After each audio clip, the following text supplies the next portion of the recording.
Don't you want to try the coffee I made especially for you, honey? My husband James asked with an odd smile that didn't quite reach his eyes.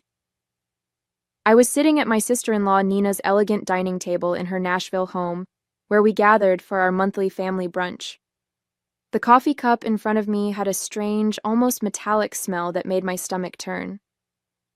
My name is Christina, and at 29, I never imagined I'd be questioning whether my own husband was trying to poison me. But after 3 years of marriage and countless incidents of accidental food poisoning, I had learned to be cautious, especially around Nina. She had a way of orchestrating situations that left me sick or humiliated, always with that same innocent smile James was wearing now. "How thoughtful of you," I replied, forcing a smile while my mind raced. The aroma wafting from the cup was unlike any coffee I'd smelled before. It reminded me of the time last month when I'd ended up in urgent care after drinking tea at Nina's house. The doctors couldn't explain my symptoms, and Nina had insisted she'd made the tea exactly the same way she made her own. Nina watched me intently from across the table, absently stirring her own untouched coffee. "James has become quite the barista lately," she said with a smirk. "He's been practicing different brewing methods just for you." The way she emphasized "for you" sent chills down my spine.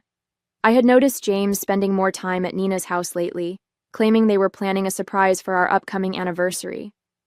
But something felt off.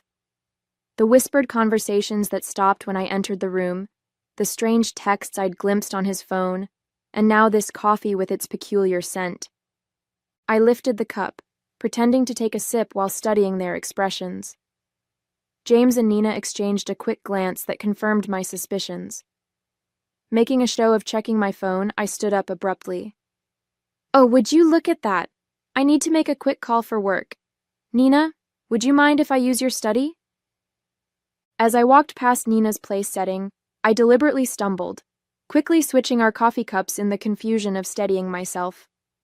"I'm so sorry," I exclaimed, straightening up. "I'm such a klutz sometimes." Nina waved off my apology with a tight smile. "Just try not to break anything in the study." I nodded and hurried away, my heart pounding. Through the study's doorway, I could still see them at the table. Now I just had to wait and watch. From the study doorway, I watched Nina lift the coffee cup to her lips, and my stomach clenched with anxiety. Part of me wanted to stop her, to warn her, but I needed to know the truth. I'd spent too many nights in emergency rooms, too many hours doubled over in pain, always after sharing meals with them. It wasn't always like this. When I first met James at a friend's wedding in Nashville 3 years ago, he was charming and attentive. Nina had seemed welcoming too, inviting me to family gatherings and offering to help plan our wedding. But looking back, I should have noticed the red flags. The way she would accidentally spill things on my dress at important events, or how my food always seemed to have extra seasoning when she helped cook. The incident started small, an upset stomach here, a mild allergic reaction there. James always had an excuse ready. "Maybe it was something you ate earlier," or "you must be coming down with something." But the pattern was becoming clear. The worst was 2 months ago, when I ended up hospitalized after eating breakfast at their house. The doctors found traces of something in my system they couldn't identify, but James convinced everyone I must have taken some expired medication. I gripped the doorframe, watching as Nina took another sip of the coffee. James was typing on his phone, seemingly unconcerned. My own untouched cup sat cold on the table where I'd left it. The metallic smell still lingered in my nose, making me shudder. A slight tremor in Nina's hand caught my attention. She set down the cup, her face suddenly pale. "James," she said, her voice shaking, "something's wrong." James looked up, his expression changing from confusion to horror as he realized which cup she was drinking from. He jumped up, knocking over his chair. "Nina, what's happening?" Nina's hands were trembling violently now. I feel..."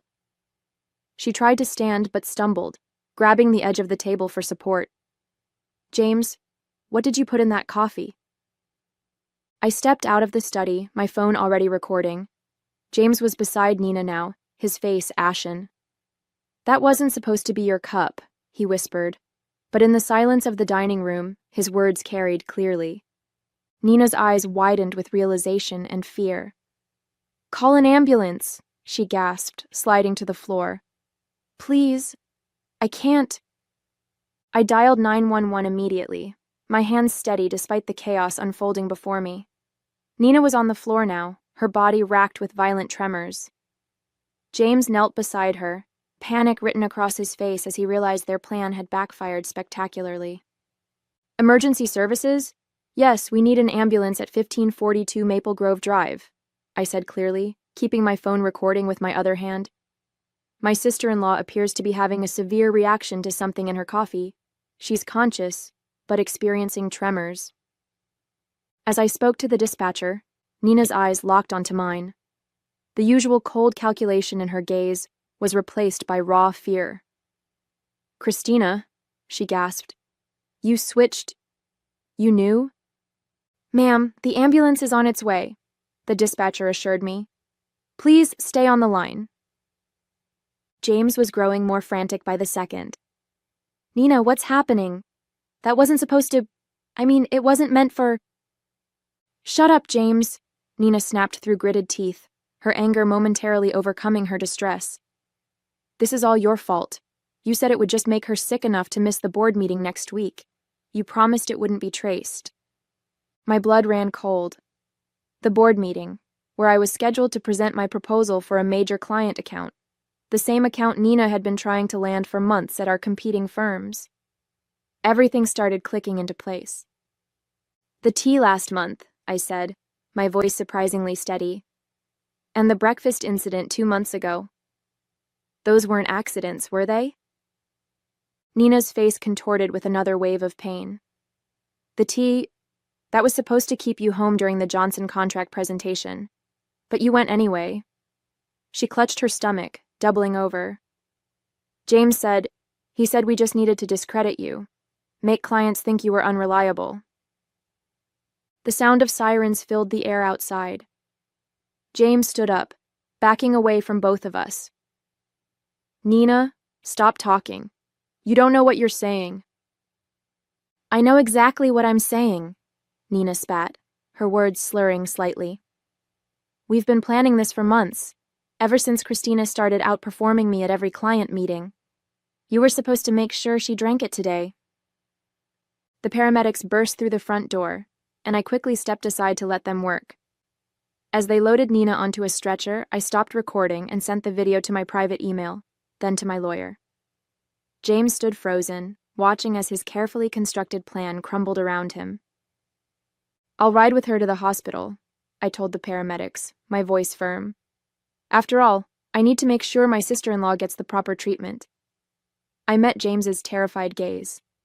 "And I'm sure the doctors will be very interested in knowing exactly what was in that coffee." The emergency room at Nashville General Hospital was a flurry of activity as doctors rushed to treat Nina. I sat in the waiting room, my phone clutched in my hand, replaying the recording of Nina's confession. The tremors in her voice, the panic in her eyes, it was all the evidence I needed to prove this wasn't just paranoia on my part. "Family of Nina Anderson?" a nurse called out. I stood up, noting James's conspicuous absence. He'd mumbled something about parking the car 20 minutes ago and hadn't returned. "I'm her sister-in-law," I said, following the nurse through the double doors. "How is she?" "She's stabilized, but we found concerning levels of toxins in her system." The nurse's expression was grave. "The doctor would like to speak with you about some unusual findings in her blood work." Dr. Phillips, a tall woman with graying hair and sharp eyes, was waiting by Nina's room. "Mrs. Bennett, could you tell me exactly what happened before your sister-in-law became ill?" I took a deep breath, pulling out my phone. "I think you should listen to this first." I played the recording from brunch, watching the doctor's expression change from professional concern to alarm. "This is very serious," she said, making notes on her tablet. "The substance we found isn't something that accidentally ends up in coffee. We're looking at deliberate contamination. Just then, James appeared at the end of the hallway, his face pale and sweaty. He'd clearly overheard the doctor's words. "Christina," he started, taking a step toward me. "Let me explain." "Stay back," Dr. Phillips warned, pressing the nurse's call button. "Security to room 412, please." James raised his hands in surrender. "This is all a misunderstanding." Nina was confused. She didn't know what she was saying. "Really?" I pulled up the texts I'd discovered on his phone last week, the ones I'd secretly forwarded to myself. "So these messages between you and Nina about making sure she's out of commission before the Henderson presentation were just friendly conversation." His face drained of color. "You went through my phone?" "After I found the strange pills in your desk drawer? Yes, I did." I turned to Dr. Phillips. "Doctor, I've been hospitalized 3 times in the past 6 months with unexplained symptoms. I'd like to know if they match what you found in Nina's system today." The doctor's eyes narrowed. "We'll need to run some tests to compare. Security will make sure your husband remains available for questioning." 2 security guards appeared, positioning themselves on either side of James. He looked trapped, his carefully constructed facade crumbling. "Nina and I," he stammered. "We were just trying to help you slow down. You were working too hard, taking all the big clients. Nina said if we could just make you take some time off." "By poisoning me?" My voice was steady, even as my hands shook with rage. "How long have you been doing this? Was it you who tampered with my food at the Christmas party, too?" James's silence was all the answer I needed. Behind him, I could see Nina's room, where she lay connected to various monitors. Her earlier bravado was gone, replaced by the fear of someone who knew their schemes had finally caught up with them. "Detective Mendoza is on her way," Dr. Phillips said quietly. "She'll want to take statements from everyone involved." I nodded, feeling a strange sense of calm. The truth was finally coming out, and there was no going back. Detective Mendoza arrived within the hour, her presence commanding attention in the sterile hospital corridor. She was a seasoned investigator who specialized in domestic abuse cases, and she listened intently as I played the recording from brunch and showed her the text messages. "Mrs. Bennett," she said, reviewing her notes, "you mentioned previous hospitalizations. Can you tell me more about those incidents?" I pulled out my phone again, opening a document I'd been quietly maintaining for months. "The first time was in February after a dinner at Nina's house. I had severe stomach pains and dizziness. The second was in April, the tea incident, and then in June after breakfast with them." My voice remained steady as I continued. "Each time, the symptoms were similar but just different enough that the doctors couldn't pinpoint a cause." The detective's eyes narrowed as she looked at my detailed log of dates, symptoms, and circumstances. "And you've been keeping records?" "Ever since I noticed the pattern." I hesitated before pulling out another phone from my purse. I also started carrying a backup phone with a different number. I used it to record conversations when I was around them. I have several where Nina and James discuss their plans, though they're careful not to be explicit. In one of the recordings, Nina's voice came through clearly. "The Henderson account is worth millions, James. We can't let her ruin everything we've worked for. Just stick to the plan. A few days of illness should be enough." James's response was equally damning. "I've got something stronger this time. She won't make it to the presentation." Detective Mendoza's expression hardened as she listened. Through the window of Nina's room, I could see my sister-in-law was now awake, looking significantly less confident than she had at brunch. "The hospital is running toxicology screens," the detective informed me. "Dr. Phillips has already identified several substances that don't occur naturally. We'll need samples from your home as well." A commotion down the hall caught our attention. James was arguing with the security guards, his voice rising in desperation. "I need to speak with my wife," he shouted. "Christina, please, you don't understand. We were trying to protect you." Detective Mendoza stepped between us. "Mr. Bennett, you're not helping your case. We've already found evidence of premeditated..." "Premeditated?" James laughed. a hollow sound that echoed through the corridor. We were just trying to slow her down. She was working herself to death, taking all the major accounts. Nina said if we could just make her take some time off. By poisoning her, Detective Mendoza's voice was sharp. That's not protection, Mr. Bennett. That's attempted murder. The color drained from James's face. Murder? No, that's not. We never meant to. Then what exactly did you mean to do? I asked, my voice surprisingly calm. When you put something in my coffee this morning, what was supposed to happen? James's silence spoke volumes. Behind him, I could see Nina watching through her hospital room window, her face a mask of fear and calculation. I wondered if she was trying to figure out how to spin this, how to explain away months of systematic poisoning as some sort of misguided attempt at helping me. We'll need both of their phones, Detective Mendoza told the security guards, and I want officers posted at both doors. Nobody leaves until we get the toxicology results. Dr. Phillips entered Nina's room with a tablet in hand, her expression grim as she reviewed the test results. Detective Mendoza and I followed, while James remained outside with the guards. Nina tried to sit up straighter in her hospital bed, but the tremors hadn't completely subsided. The toxicology report shows elevated levels of several substances, Dr. Phillips announced, her voice clinical. Most concerning is the presence of a particular compound that's typically used in pharmaceutical testing. It's not something the general public should have access to. Nina's face paled. That's impossible. James said it was just something to cause mild symptoms. Mild symptoms? Detective Mendoza interrupted, taking out her notebook. Like the ones your sister-in-law experienced over the past 6 months? The door opened and another detective entered, holding an evidence bag. We found these in Mr. Bennett's office desk at the Anderson marketing firm, he reported, presenting several small bottles with clinical labels, along with detailed notes about dosages and reactions. I felt my knees weaken as I realized the full scope of their plan. You were documenting everything? Like some kind of experiment? It wasn't like that, Nina protested, but her voice wavered. We just needed to track what worked. The first few attempts weren't effective enough. You kept showing up to meetings anyway. So you increased the dosages, Detective Mendoza concluded, examining the bottles. Did you know these substances could be lethal in higher concentrations? The room fell silent.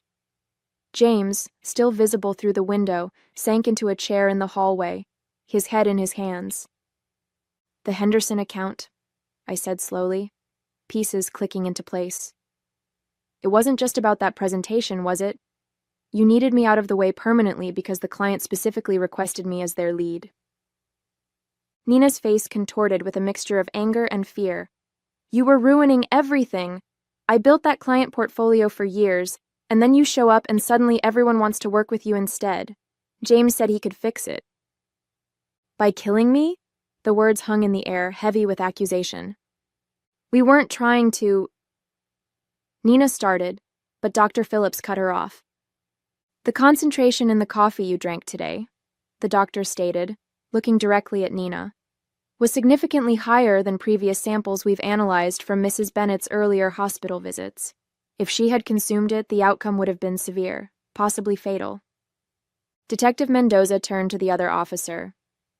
We'll need a full warrant for both their homes and offices, and contact the pharmaceutical company listed on these bottles. Find out how they obtained these substances. Nina slumped back against her pillows, the fight draining from her face. It wasn't supposed to go this far, she whispered. James kept saying we just needed one more try. I stepped closer to her bed, my voice steady despite the trembling in my hands. Every time I got sick, every meeting I missed, every client I lost, you were both there, watching, taking notes on how your poison was affecting me. What kind of people does that make you? The silence that followed was deafening. Outside, I could hear James being read his rights as additional officers arrived. Nina stared at her hands, unable to meet my gaze. Detective, I said, turning away from my sister-in-law, I'm ready to make my formal statement now. The trial lasted 3 weeks, but it felt like years. I sat in the courtroom each day, watching as the prosecution methodically laid out their case against James and Nina. The evidence was overwhelming. The bottles from James's office, their detailed notes on each poisoning attempt, the recorded conversations, and text messages discussing their plans. What struck me most was their demeanor throughout the proceedings.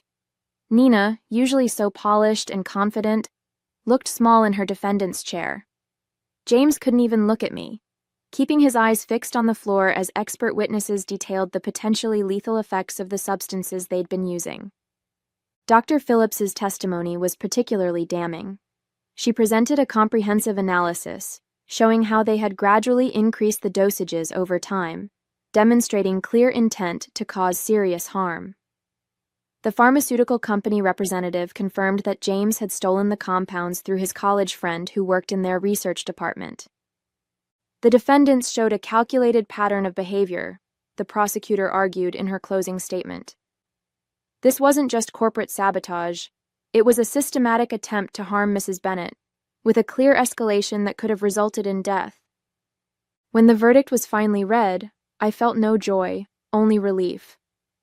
Both James and Nina were found guilty on multiple counts, including attempted murder and conspiracy. The judge's words echoed through the silent courtroom.